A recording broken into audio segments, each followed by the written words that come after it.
Greetings and salutations, everybody. Welcome to the John Campea Show here on my YouTube channel. I am, of course, your host, John Campea, and it is an honor and a privilege, as it is every day, to have you fine movie fans joining me for a little bit of movie discussion. We're talking about some of the things going on in the world of movie news, taking some of your live questions, all that kind of good stuff. And before we get going, I'm going to let you know about a couple of things. First thing's this. There's not going to be an open mic show later today. Normally, we're going to do open mic Monday through Friday at 4 p.m. Los Angeles time, 7 p.m. New York time. However, today, I've got to go into Hollywood today to do like 7 hours of auditions and casting that I need to do. But anyway, so I'm going to be gone most of the day. I'll put up some social media posts to update you from what I'm doing over there and all that kind of stuff, so that'll be good. But here's how today's show is going to go. There are 3 topics I've picked out.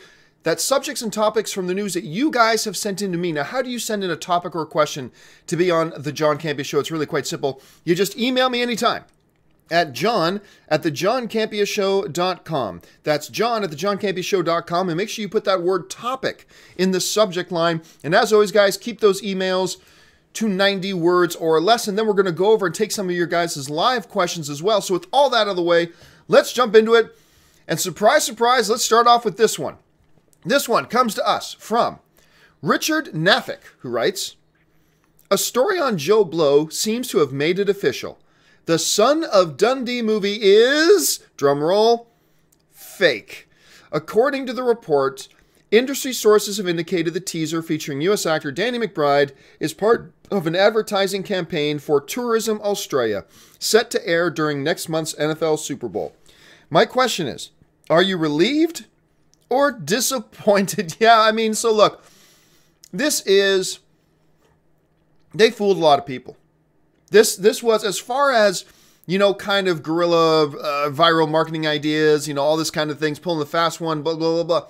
This was a well-executed one because it got a lot of people believing in it. So, of course, the other day, this trailer drops out of nowhere with Danny McBride as the Son of Dundee, going to the Outback to find his dad, and they drop this teaser trailer online, and everybody's like, "What? Wait, what? Where did this come from?" And then they up the ante by putting out a second trailer with Chris Hemsworth in it.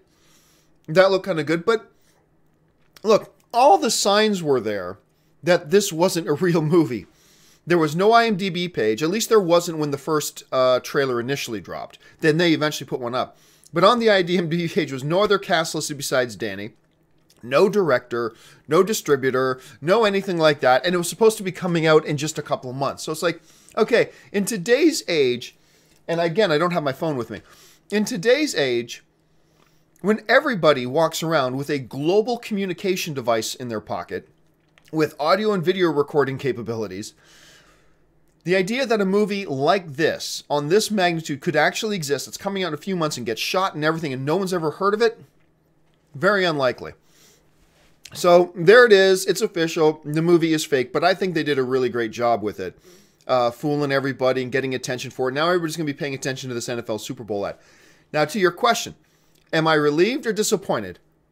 I'm going to admit I'm a little disappointed. Look, I felt the whole time that it was fake, but there's something about me that thinks this could be interesting. Because remember, if you think about the original Crocodile Dundee movie, right? It's a fish out of water story about this guy in the Outback dropped into the middle of New York, who has never been to a city in his life, and it really worked. It's a classic. It really worked on that level. The idea of them now switching it and having his son was born in New York and has always been in the big city, and now he has to go to the Outback to try to find his dad. Now it's a fish out of water story reversed. And I thought that was clever. And the idea that they were going to have Paul Hogan, the original Crocodile Dundee, actually appear in it too, that was appealing. And then you got Chris Hemsworth, maybe one of the biggest stars coming out of Australia these days. That adds to it too. So, well, I kind of knew the whole time it was fake. I will admit there's a little bit part of me that's a little disappointed that this isn't real.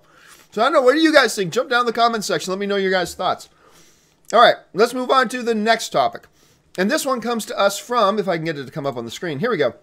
This one comes to us from Rebecca Lonsdale. And Rebecca Lonsdale writes, "I don't think I've ever heard you talk about it, but did you watch Big Little Lies? I think it's my favorite show in forever. Anyway, They announced that Meryl Streep is joining season 2 as Perry Wright's Alexander Skarsgård's mother. Do you think they're already making her Emmy statue, or will they wait until the summer? All right, thanks a lot for the question. And to be honest with you, I only saw about half of one episode of Big Little Lies, so I don't know Big Little Lies. I'm not really plugged into it. I know Anne loved it. My wife absolutely loved it, and I know it just ran like a steamroller over all the awards, whether they were the Emmys or the Golden Globes or whatever. They just swept up everything, and you got such heavyweights in there like Nicole Kidman or Reese Witherspoon, and Shailene Woodley is in there as well.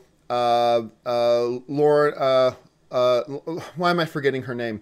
She was just in Star Wars Last Jedi. I'm forgetting her name. Anyway, it's a powerhouse cast, made huge splash, big ratings for the network, and they decided they're going to do a season 2. And I don't know if they originally thought they were going to do season 2, but they've decided to. And how do you top it? Oh, I don't know. Add the greatest actress of all time? Sure, why not? I mean, to me, this is kind of like the Golden State Warriors, which were already by far the best team in basketball, going out and by the way, we'll just add Kevin Durant. Yeah, we're already by far the best team in basketball, but we're just going to also add, a guy who was once the MVP of the league, Kevin Durant. We're just going to add him there too. It's crazy. This show is so freaking stacked. And as far as your question goes about, do I think they're already starting to make Meryl Streep's Emmy? Yeah, probably. She's the greatest actress of all time, and now this show's second season is going to have huge attention to it. It's almost unfair. It's almost unfair that they are stacking this show like this. And now I'm going to have to go back and watch season 1. I was never planning on watching it, and now I'm going to have to go back and watch it because now I'm like incredibly curious about season 2. So I'm going to have to go back and watch season 1 now. So thanks so much for that. So yeah, anyway, there you go.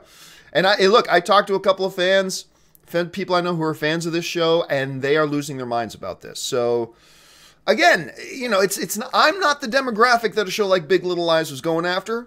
That's fine. So I don't know the show. But I do know that the people I know online are losing their minds over this. That this is they're so over the moon. They're so ecstatic about this. So, hey, there you go. All right. Let's move on now to the last email question of the day. And this one comes to us from Jamal Zenweek, who writes, I'm so excited for Black Panther. It's my #1 most anticipated movie of the year, even over Infinity War.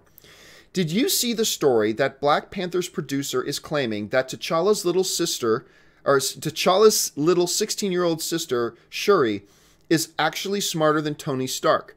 What kind of implications would something like this have on the MCU? Thanks, and bring on the filthy. Yeah, so this story came out yesterday, which I thought was really interesting. So you've got the producer of the movie saying that T'Challa, that's Chadwick Boseman's character, his little sister, who I guess is the princess of Wakanda, she is actually the world's smartest person. He didn't just say she's smarter than Stark, although he did say that, but it's one step further. He said she is the smartest person in the world. That's it. In the MCU, that's the face of the smartest person in the world. 16-year-old girl. Which is fine. We've seen lots of movies that have claimed that some kind of child prodigy is the smartest person in the world. We've seen that before. That's nothing new. But in the MCU, that's interesting. Now, I was engaged in some conversations both last night just on Twitter and this morning in our own chat board. People saying, well, why'd they have to make her smarter? Why can't they just say she's smart? Why'd they have to say she's smarter than Tony Stark? And to what I replied, to both on Twitter and on our own chat board, I said, well, the bigger question is, why not? I mean, really, it makes sense. Now, according to the producer, in this world, she is the head of Wakandan's design group. Now, design doesn't just mean the pretty shapes and architecture. I mean, it's the weaponry, it's the technology. She is the head of Wakandan design. And Wakanda is supposed to be by far the world's most technologically advanced country in the world. So, if you've got the most technologically advanced country in the world, according to the MCU, it's like 20 to 25 years ahead of everybody else in the world. then that kind of naturally points us that, well, there's got to be people in there who are smarter than other people. You have to have the smartest people in the world there. If this country is 20 to 25 years more advanced than every other country in the world, this secret hidden away society, then it only stands to reason you got to have some bloody smart people in there, probably people who are smarter than anybody else. And why not say one of those people or their main person is this child prodigy? To me, it's an interesting story. Now, as far as what kind of implications will this have on the MCU going forward? See, this is something I've been thinking about ever since we found out Wakanda was going to come into it, knowing how far advanced Wakanda is, and then this was really interesting. In Civil War, when T'Challa's dad was getting up in front of the World Council, and he started talking about how it's time for Wakanda to start joining the rest of the world. At that point, I remember I started thinking, well, how will that look like for the rest of the MCU? Because if you got a country that's 20 to 25 years more advanced in technology, and Wakanda is now going to more openly join the world, does that mean its technology is going to start to get shared? Like, because right now when we watch a movie, the world is like our world. It's got superheroes running around in it, but it's just like our world. In a cinematic universe where this fictional country, Wakanda, which is 20 to 25 years more advanced than everybody else, in this world, if it starts to join the rest of its world, does that, I mean, I just think if there was a country, say somewhere in Middle Europe, that was completely isolated, they didn't get involved with the world's affairs, they never let anybody in there, and they were 20 to 25 years more advanced than the rest of the world, if they suddenly decided, you know what, we're going to be part of the global community, what the world looked like would change. Because you'd suddenly have new technology flooding out that is unlike anything we've ever seen or dreamed of. And it would change what the world looks like. So I'm really curious, with them saying in the MCU that Wakanda is going to join the rest of the world, with them saying that this is the smartest person in the world and she's going to become more of an active part in the world, I'm just wondering how far they're going to take that. If you're asking what kind of implications it could have, theoretically, it could change the face of the world in the MCU. Or they could try to minimize it and just make it more limited, which is what I hope they do. Because one of the reasons I like the world of the DCEU, one of the reasons I like the world of the MCU is it feels like it's our world, just with superheroes running around in it. But it's still our world. It feels like, it looks like, it sounds like, it smells like, it seems like our world, just with superheroes running around in it. And that's the way I like these movies. So I hope they don't change it too much. But that's just my thought on that. All right, guys. Those are the pre-selected topics of the day. I'm now going to move over and start taking some of your live questions. And we're going to start off the live questions with Sam Fisher, who writes, in the comics, I think T'Challa is considered smarter than Stark. T'Challa has several degrees in several fields, for example, physics from Oxford. I don't know that, but when you say that, Sam, it rings a bell with me. So maybe he's not quite as good at technology as Tony is. But you're right, I think T'Challa is supposed to be incredibly educated all at the same time. So I don't know if the MCU, or sorry, the Marvel comic universe, has set it up that T'Challa is actually smarter than Stark or not. I'm not sure. But it sounds like it could be feasible that they could, because it would make sense. He's been groomed to be king since he was born. And education and knowledge is highly valued in Wakanda, so it would just stand to reason that a kid born to be king would instantly from birth be subjected to the deepest of education. So maybe that's possible. I don't know if they're going to set that up in the MCU on the screen, but it's possible. All right. Curtis Lopez writes, my cousin thinks black people should convince others that Black Panther is a good movie, even if it turns out bad, because she thinks too many white-led films get a pass, even if they are mediocre. I strongly disagree with her. Oh, I strongly disagree too. No. Look, I put up a video yesterday about the importance of Black Panther, and I stand by that. It's a very important film for a lot of people, and I stand by my video. However, if the movie's bad, the movie's still important, but don't, and call it out for its relevance and its significance for what it is. Absolutely. However, it's not like the movie can only be relevant or only be important if it's great. It doesn't. It can be a bad movie, but all the things it represented can still be important and great, even though it's a bad movie. If a bad movie comes out, you got to call it a bad movie. It's just that simple. As a diehard, bleeding from my veins Star Wars fan, I would love to be able to just say that the prequels are great. And there's some people out there who do think it's great, and that's wonderful. But we all have to call it as we see it. If the prequels work for you, you should say they work for you. If they don't work for me, it doesn't matter that I'm a diehard Star Wars fan. I'm going to call it as I see it.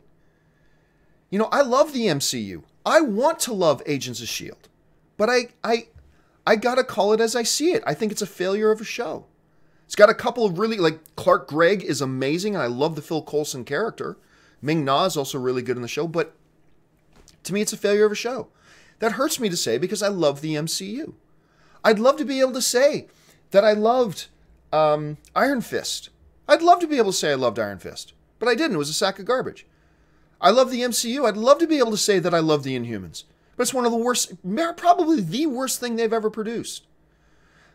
I want to love Black Panther. And all indicators are it looks really good. And I've had people at the studio writing me, they're very happy with it. Anyway, but guess what? If I see it and it's not good, like Jessica Jones, I wanted to love Jessica Jones. Everybody else loves Jessica Jones. It's part of the MCU. I thought it failed. Very well intentioned, very good idea. I just thought they didn't execute it well. We always got to call it as we see it. And if the movie's not good, we say it's not good, but you can still acknowledge the relevance and the importance of the film for what it is. That's fine. It's not one or the other. It can be both and. And if the movie's great, fantastic. So, but look, as far as I'm saying, like, as far as your cousin saying that bad white films get a pass, I don't think so. I don't think so at all. Assassin's Creed? That's a white film. Nobody gave that a pass. Transformers: The Last Night? That's a white film. And Mark Wahlberg's your lead. That didn't get a pass. 50 Shades Darker? That's a white film. That didn't get a pass. Nobody, these are the worst films of the year. Nobody gave these movies a pass. Let me see, what are some of the other ones here? Monster Trucks. White dude film. Nobody gave it a pass. The Circle with Tom Hanks. Crappy movie. Nobody gave it a pass. Flatliner. Led by white people. Nobody gave it a pass. The Mummy, led by Tom Cruise. Nobody gave it a pass. So, this notion that bad white films get a pass? No. All the acknowledged worst films of the year, nobody gave them a pass. Nor should they give them a pass. But nobody gave them a pass. I actually didn't mind The Mummy. I kind of liked The Mummy. But everybody else hated it. Nobody's given that film a pass. So, I would go back to your cousin who says, bad white films get a pass, and say, here's a list of the worst films of 2017. Show me which one got a pass. Because they did not get a pass, nor should they get a pass, and they didn't. All right, let's move on now to the next question. Drinks on Me says, I'm getting tired of the SJW culture influencing our films. Their overall agenda is getting in the way of making good content. Look at Ghostbusters. And I just saw the new Heather's trailer, WTF, they're totally missing the point. Well, first of all, I've decided that if we're going to make this, like anybody who says that fairness and equality are important, are going to be labeled SJWs. Okay, you want to do that? Fairness and equality are bad things. Okay. So if people are going to insist on slapping a label like SJW, Social Justice Warrior, which, by the way, I think is a great thing. I'd love to be called a social justice warrior. Somebody who actually stands up for what is right and stands up for fairness and stands up for equality. You want to slap a label on that? Okay, fine. I've decided that anybody who is not a social justice warrior are, let's see, how should we call them? Misogynist, racist pigs. There. So MRP. There we go. So if you want to give a label, I'll give a label too. MRPs. If you're not a SJW, then you're an MRP. There we go. You're a misogynist, racist pig. There we go. Doesn't feel good, does it? So wait a minute, just because I don't believe in that, you shouldn't give me a label. Aren't you just doing the same thing? Neither should be done. Neither should be done. So let's just call that right now. Neither should be done, but you don't get to have it both ways. But you know what you're saying? SW films are influencing our films. Really? I can name you 40 white-led superhero movies right now. 40. Name 7 non-white-led major superhero films. Hell, name 4 major studio, major wide-release blockbuster superhero films that are not white-led. Go. I can name you 40 that are white. So you're saying even giving the slightest representation is ruining films? You know what? Here's the thing. You know how the last question, we're talking about the worst movies of last year? Was The Mummy led by Tom Cruise an SJW film? No. And it was just the worst film of the year. Don't blame social consciousness for Mummy being bad. You think The Circle, with Tom Hanks, did that have an SJW? You think Monster Trucks? You think social awareness movements ruin monster trucks? You think social awareness movements is what made Assassin's Creed a piece of shit? I mean, these are all the same movies I was just giving to the example above. You think, where is it? You think Transformers? No, it's just a piece of shit movie all on its own. So I'm sorry, the worst movies of the year were just the worst movies of the year. They weren't getting a pass because they were white ones, but at the same time, they weren't ruined because of SJW thing. And I'm really getting tired of people bringing their politics into it. Like, I'm sorry. If you have an issue with the movie having a black lead person, then the movie's not the thing with the agenda. You're the one with the agenda. If out of the 17 MCU films we've had that were all white male leads, they'd give us one movie that's not a white male lead, and you say there's an agenda? 1 out of 17, now 1 out of 18? I'm sorry. The movie's not the thing with the agenda. You're clearly the one with the agenda. The MRP agenda. I'm just sorry. That's the way it is. That's the way logical math works. Now, maybe if 12 out of the 18 MCU movies were all led by lesbian characters, black lesbian characters, and transgender superheroes, if 12 out of the 18 were that way, maybe you and I would be able to sit down and mathematically go, oh yeah, it seems there is a bit of an agenda here. I would acknowledge that, sure. But that's not the case. The case is we've had 17 white male lead movies, and now they put out one that is somebody who isn't white, and you want to suggest there's an agenda? I'm sorry, dude. You're the one with the agenda. You're the one bringing politics into this. This is just a movie about a superhero from a fictional country. You're saying they're making it political? You're saying they're making an agenda? I'm sorry, you're the one making it political. You're the one bringing an agenda into it, not the movie, not the studio, nothing like that. It's you. Because you're the ones going, if every movie isn't all white males, then it has an agenda. That sounds an awful lot like an agenda. When you stand up in a pulpit going, every single movie has to be white male leads, or else it has an agenda. It's an SJW agenda. That sounds like you're the one bringing an agenda. You're the one with the dogma. So, here's a hint, man. Join the 1980s. Because that's when your way of thinking started to die, and pretty soon will be extinct in our world. And that'll be a good day. And yeah, again, the math just does not support your position. Anyway. Curtis Lopez writes, when you have kids, how pissed will you be when somebody spoils the Vader reveal for them before they see Empire Strikes Back? Well, I don't think it's going to be possible, because as soon as I believe my children can not even speak, but can understand rough sentences being spoken to them, I'm going to be showing them Empire Strikes Back. So my kids ain't going to have the Vader reveal spoiled for them, man. It ain't going to happen. And any parent who spoils my kid for the Vader reveal, I'm going to have words with them. I'm definitely going to have words with them. Mike Thompson writes, not a big Pats fan. I am. I'm super excited for any team to get a 6th ring to finally stop the Steelers fans endlessly bragging. I live in Youngstown, directly between Cleveland and Pittsburgh. I'm so excited for the Super Bowl. So excited to see the Patriots make it there again. They are the definition of excellence. Just the pure definition of excellence. No NFL team has ever had has had a run like this. like, was it 8 straight AFC championships or something stupid like that? I mean, it's just ridiculous. I cannot wait for the Super Bowl. But I'm going to tell you right now.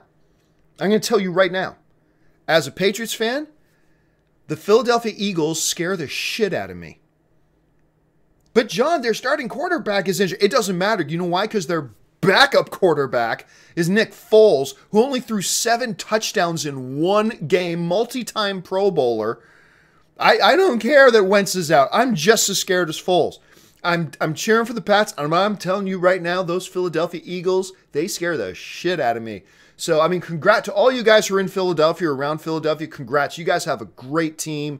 I think it's going to be a great game, and I'm really looking forward to the Super Bowl. It's going to be a lot of fun. All right. The Kosian writes, did you see yesterday's Maple Leaf game? Nylander, no, I didn't. I didn't watch the Leafs game last night. I heard great things, but I was not able to watch the game last night. I was a little bit occupied last night, unfortunately. So, damn. Ali Hussein writes, is possible Spider-Man picks up Venom symbiote in space in Infinity War, and he noticed that is stuck on him and tossed away symbiote and lands in Earth whenever... I don't think so. Is it possible? Is it possible that the symbiote... because we're getting a Venom movie from Sony not long from now. Is it possible that the symbiote gets introduced in Infinity War one way or the other? It's possible, but I do not think that's what they're doing. I don't think that's what they're doing.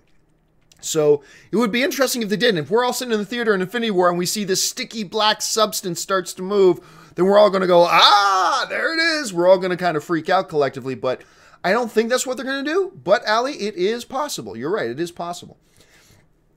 KW Garrett writes, what's your craziest story involving a fan of your show? Example, the guy who berated you for bad customer service because you didn't arrange a celebrity meeting from him. Well, I mean, that by far is the strangest one I've ever had. For those of you who aren't, and I'm sure most of you guys, if you watch me for any period of time, you've heard this story, but I mean, I got an email. I get hundreds of emails a day, all right? And this, and obviously I can only engage with or respond. I just read them, but I don't have time to engage and respond to them, obviously, or else that would take 23 out of the 24 hours in my day. But I get this email from this one guy one day. It's like, hey, John, I'm a big fan. This is before the Hobbit movies were coming out. And it's like, I'm a big fan of Lord of the Rings, huge fan. Peter Jackson's making the Hobbit movies. Could you please send me Peter Jackson's contact information? Because I'd love to submit myself to be in the Hobbit movies. Thanks. I'm like, yeah, because I've got Peter Jackson's contact info just sitting around. And even if I did, I'm just going to pass out Peter Jackson's contact info. And I didn't have Peter Jackson's contact info, by the way. So clearly this is an email I ignore. Because I have to ignore. I don't respond to 90% of the emails I get. I read them, but I can't respond. I don't have time to respond to them. So I go, okay, and I move on. 3 days later, I get an email from the same guy. All in capital letters. Berating me. Just, John, I asked you 3 days ago for Peter Jackson's contact information, and you haven't responded to me. What kind of customer service is this? That, to me, that took the creme de la creme, all time. The other one that was a little bit weird, I'm not going to go into great detail, but I think I shared this once before too. At Comic-Con once, met a fan who was there with his girlfriend, and in a not so subtle way, the dude kind of offered me his girlfriend. I'll let you take that where you think that's going to go. I politely declined, but that was a strange one too.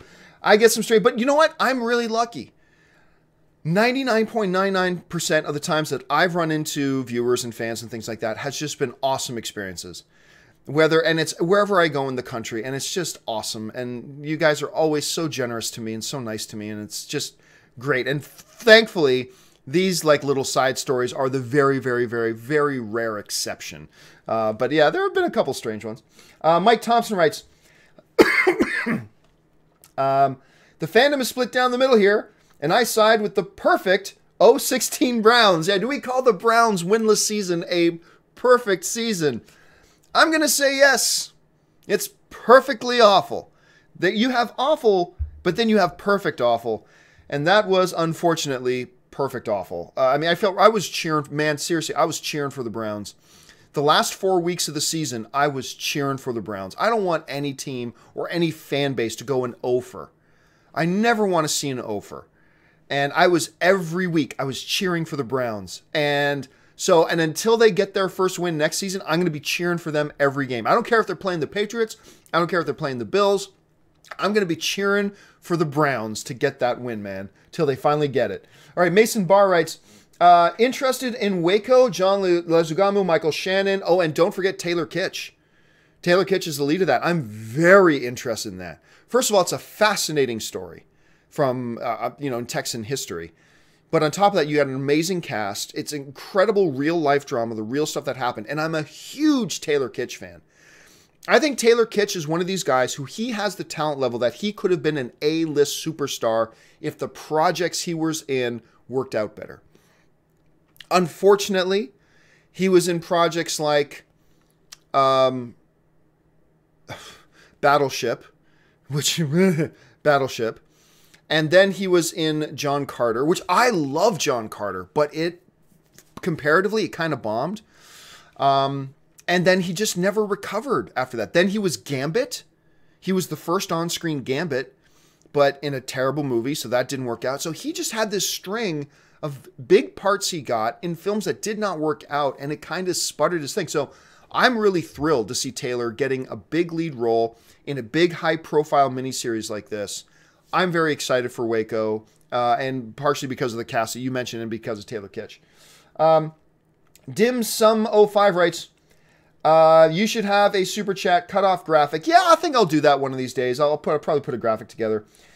Hugh J. Ness writes, hey, John, love the show. Will The Last Jedi beat the Avengers' domestic box office total? I doubt it. I mean, I can't remember what the Avengers' domestic box office total was. I mean, I gotta doubt it. Let me see. Avengers box office. Let's see here. So the Avengers, the 2012 Avengers movie, oh wow, it made $623 million at the domestic box office. And I know The Last Jedi's got to be creeping up on that. So Avengers is 623. Star Wars The Last Jedi right now is at 605. That's still 15, 18 away. No. I'm going to say at this point it won't catch Avengers at this point. I mean, it's going into its 7th week. It's making 1 or 2 million, maybe 3 million per week at this point. So no, I don't see Star Wars Last Jedi catching the Avengers domestic box office. But I mean, hey, it's made over 605 million domestically. That ain't bad. Patrick Conway writes, greetings from Ireland. Captain Marvel shouldn't lead the Avengers. If Cap or Iron Man dies, Black Widow should lead. Keep up the filthy. No, I disagree. There's never been anything. Black Widow to me is a lot like, my equivalent to Black Widow in the MCU is Hawkeye. But Black Widow, Hawkeye, Ant-Man, Falcon, characters like that, even Bruce, like Bruce Banner, who's some other characters there, Thor even. These are all characters who are great warriors. They're great at what they do. But none of them to me are leaders. None of them to me are leaders. To me, Captain America is clearly the most pure leader they have. Tony is a natural leader. But depending on how they set up Captain Marvel, considering she'll probably be the most experienced of all the heroes, she will definitely be the most powerful. But the most powerful isn't the most important thing. Is she's going to be the most experienced. Because remember, her movie's taking place in the 80s. So, depending on what kind of character they make her, if they give her all these natural leadership characteristics in the movie, then it would stand to reason that she would become the leader of the Avengers. To me, Black Widow has never come across the way they've written her as a leader. They have her as a great character, much like Hawkeye, much like Thor, much like Bruce, much like everybody else. But, I mean, even Cody, or Rhodey, I mean, even War Machine. He is a military leader. He could theoretically be a leader of the Avengers. He is a natural leader. But Black Widow, I've never seen them write anything in her character that makes her a leader. They make her a great character, a great solo character. And her entire career, she's worked alone most of the time. She talks about the movies. I work best alone. So no, I disagree with you. I don't think Black Widow would make a good leader for the Avengers. Adam Evans just sends in a super chat. Thank you so much, Adam. I lost my place here. Here we go. Ghostface 1999 writes, John, can you shed some light on how come Daniel Day-Lewis was nominated for an Oscar and not the SAGs? Was it the timing of the Phantom Thread's release? Possibly. But remember, many SAG members, or a good percentage of the Academy's acting branch, are members of SAG. So it is curious that didn't happen. Like, it reminds me a lot of when Ben Affleck won the DGA, the Directors Guild of America Award for Best Director. And then you have the Directors Branch of the Academy, which is made up of a lot of people from the DGA, and yet he didn't get a nomination for the Oscar. That's a little bit of a head scratcher too. It might have been something to do with the release timing. It might have been a technicality. But yeah, I mean, look, different people will see things different way. Hence the pure subjectivity of film. Adam Evans writes, Happy Australia Day. My question is, why are we so awesome? I think it's the accents, to be honest with you. Like, if I'm trying to hit on a girl, and there's another guy trying to hit on a girl, I am John Campea. Therefore, naturally, I win. But if that other dude's got an Australian accent, I'm toast. I got no chance. I got no chance. For both going on this, if we're like both moving in, we've got our eyes on this beautiful, intelligent, energetic woman, and this other guy wants to try to go and engage in conversation with her, and I want to go and engage in conversation with her, and he's got the Nazi accent. I'm done. Yep, I'm done. Just punch the ticket. I'm just going to call my Uber and go home. I'm done. I think a lot has to do with the accents. I'll be honest with you.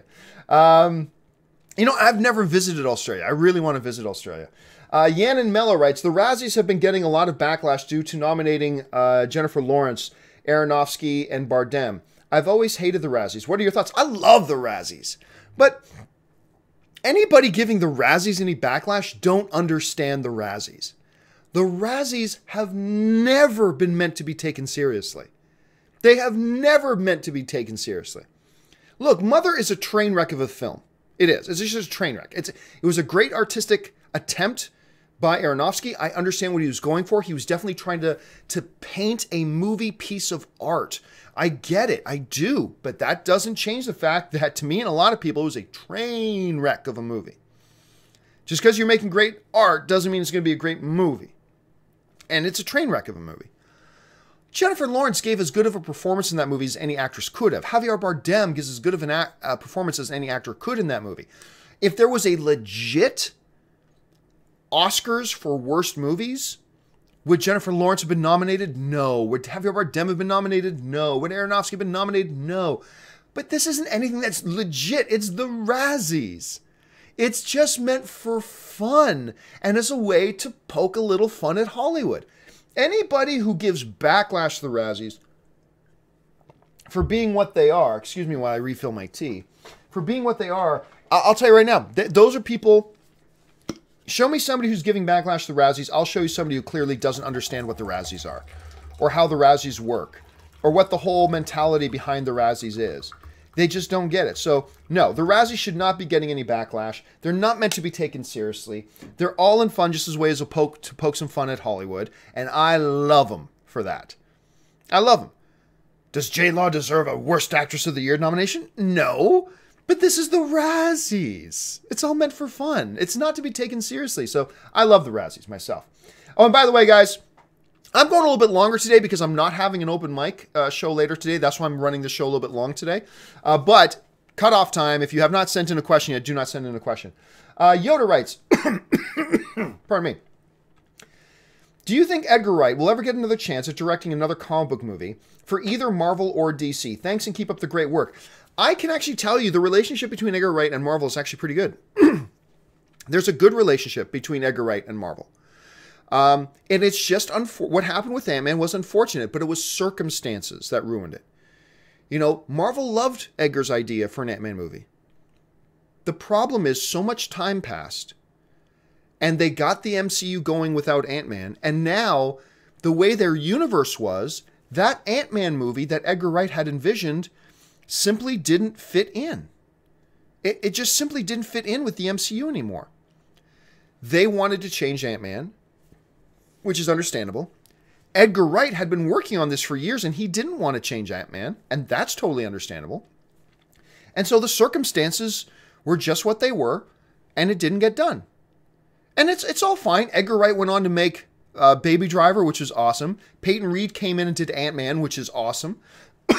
But they still put Edgar Wright's name all over the credits on Ant-Man as a producer, executive producer, all this kind of stuff. And you know who wasn't sitting too far from me at the Star Wars Last Jedi world premiere? Edgar Wright. They invited Edgar Wright to come be at the world premiere there. And he had a great time. So, believe you me, the relationship between Marvel and Disney and Edgar Wright is still a good one. And if they come up with the right project that Edgar wants to do and they would like to, you bet I would guess that we will see Edgar Wright direct an MCU film at some point. I believe it will happen. Christian Ailman writes, in this new Star Wars era, which of the new characters has been your favorite so far? Mine is Poe. Glad JJ held back on killing him off. I'm going to agree. I think Poe's my favorite character. I just love, he's got a Han Solo-esque kind of sense of humor, but he's different. He's definitely a very different character from Han Solo, and he's a flawed character. He makes mistakes. I like that. So yeah, I'm curious to see what they do with him in the future. Andrew Gifford writes, dramatic actors you'd like to see do comedy. Well, I mean, the greatest of all time, Daniel Day-Lewis.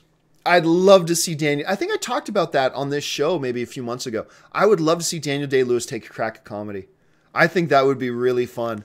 I think it would be fun and funny, and, you know, regardless of how it worked out, I think a lot of people would enjoy seeing it. So I'd like to see Daniel Day-Lewis try it. Spark the Producer writes, thoughts on CBS buying Sony? What happens to Spider-Man? Well, here's the thing. I don't know that that's happening. I've heard whispers about that. Let me just look this up here. Let me just pull something up. I've heard whispers about that, but I don't think anything... no, nothing. Look, no. I've heard whispers too, but I don't think anything is actually happening with that. But I'll tell you this in theory. If CBS bought Sony, it all depends. Remember, Disney did not buy Fox. They bought a bunch of Fox's assets. Okay, those are two different things. Buying Fox outright or buying a whole ton of their assets, those are two different things. If CBS were to buy a bunch of Sony's assets, then Spider-Man would go back to Marvel. Sony only has the rights, and they only really have a lease on the rights. And you don't get to you don't get to sell your rights. Let's say I decided I was going to lend you. Let's say you were making a movie about a bunch of video and audio equipment that comes to life and goes on adventures. And you think, you know what would be great in my movie? Felipe, the sentient dancing microphone. Dun, da, da, da. Okay. So you come to me and say, John, can I get the rights to have Felipe the Sentient Dancing Microphone in my movie? And I go, okay, you can have them, but these are not transferable. These rights are not transferable. You don't, I don't give you Felipe the Sentient Dancing Microphone and then have Fox come to you and say, oh, you've got the Felipe the Sentient Dancing Microphones? We want to use them. Can we pay you $5 million and get the rights? And you go, okay, that can't happen. They're non-transferable. So if CBS were to buy a bunch of Sony's assets, Spider-Man rights aren't transferable. They'll go back to Marvel. However, let's say CBS just buys Sony, theoretically. It's not happening, but let's say they did. They just bought Sony. And they are still keeping Sony as its own individual company. They just own it now. Well, then the rights are still with Sony. Sony still exists. It's still Sony, the whole company, still in its entirety. I think, and I don't know this for sure, I could be wrong about this, I haven't seen the contract. My guess is that since it's still Sony, Sony just has a new owner, my guess would be everything would stay the same, the way it is right now. But that's just my best guess at this point. Let's see. Maybe One Name writes, I think SJW movies are only bad if the execution is bad, like all films. Like Ghostbusters, at least in my opinion, just strayed too far from the original, and it turned a lot of people off. Yeah, and you know what? I think you're absolutely right. It's like Black Panther. Just because Black Panther is important as a movie, because it's great to have a major MCU black-led film for the black community. It's awesome. but that doesn't mean the movie's going to be good. Just because you have movies that say try to promote the idea of equality and stuff like that, and it's an SJW movie, that doesn't mean it's good. Now, I liked Ghostbusters. I'm unashamed. I have no apologies about that. Ghostbusters made me laugh a bunch. Was it anywhere near as good as the original? Absolutely not. It is not in the same league as the original at all. It's not a great movie. But, you know, when I watched it, I was like, yeah, it's pretty funny. It's got some huge problems with it, but I laughed a number of times. So, a good number of times. So, it's good to me. But, you know, a lot of people didn't like it just because it's not that good of, it wasn't good enough of a movie to make more people like it. It wasn't because it was SJW or not any more than people hated Transformers. Like, there's nothing SJW about it, but people didn't like it. The reason that Ghostbusters didn't work had nothing to do with SJW issues. It had to do with that it wasn't good enough to win. I liked it, but it wasn't good enough to win over more people. It's just that simple. So, a really good observation there maybe one day. Maybe one name. Mads Hansen writes, love your SJW rant. Please explain your catchphrase, bring on the filthy. Okay, yeah, I got just a couple minutes left here. So, where did bring on the filthy come from? It actually is connected to the 50 Shades of Grey phenomenon. Because I was doing a mailbag show. This is the whole, for those of you who haven't heard this, those of you who have heard this, you can tune out. But, so I was doing this show, and somebody brought up about maybe doing a non-R-rated 50 Shades of Grey, whatever, and whatever. So I said, I don't think you can make 50 Shades of Grey not rated R. There's just too much in there that you can't gloss over. I mean, it's a very sexual book, right? So I said, you know, it's just too filthy. I said, hey, don't get me wrong. I love the filthy. Bring on the filthy. That's what I said. It was just a throwaway thing I said. Talking about 50 Shades of Grey, I just said, and don't get me wrong, I love filthy. Bring on the filthy, is what I said. And after that, forget about it. Like, then all of a sudden, every email I was getting, every message I got after that became blah, blah, blah, blah, blah, blah, MCU, DC movies, blah, blah, Star Wars, blah, blah, blah, blah, bring on the filthy. Everything became bring on the filthy after that. So yeah, it all came from my perverse little mind going, hey, I love filthy. Bring on the filthy. And that's where the catchphrase kind of came from. And anyway, the last question today comes us from Kevin Newman, who writes, agree wholeheartedly with the SJW, John. Anyone who uses that term has already undermined their point. And yeah, you're right. They really do. And thank you for the comment. Anyway, guys, that will do it for me for today. This is the last video I'm doing today, as a matter of fact. Because like I said, I have to go to Hollywood. I'm going to be there all day doing a bunch of stuff. But the John Campea Show will be back again tomorrow morning. Thank you guys for being a part of this discussion. Make sure you share this video around. Spread the love. What else am I forgetting? I don't think I'm forgetting it off the top of my head. Oh, yeah, I know. One other thing. My Patreon page. Guys, my shameless plug.